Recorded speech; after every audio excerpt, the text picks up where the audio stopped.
So guys, color time. Yan, magka-color na naman tayo.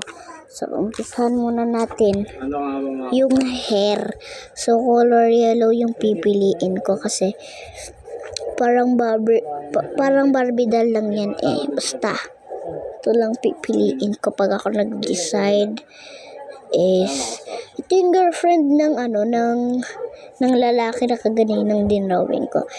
Pero magkaiba sila ng itsura at mga design, di ba? Nalagpas pa yung pagkukulay ko. Dito kasi ako nakatingin sa camera, guys, magkulay. Yung kaganina sa may lalaki, dito sa may sa notebook talaga ako nakatingin, di sa may cellphone.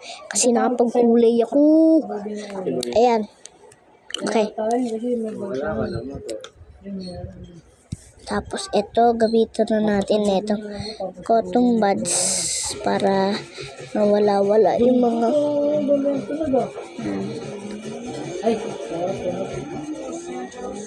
yan.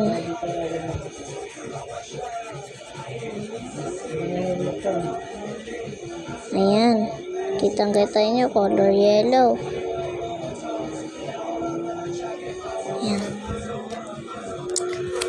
Sige. Kulayin na natin mga ibang part. So, ikakat ko na lang muna yung mga iba. So, ikat ko muna, guys. Ayan. O, diba, nagbago yung mata. And ito, so, kulayin na natin lahat. Ayan na. So, tapos ko na. Kinat ko lang kasi baka mahaba-haba na yung video. So, subscribe. Bye-bye.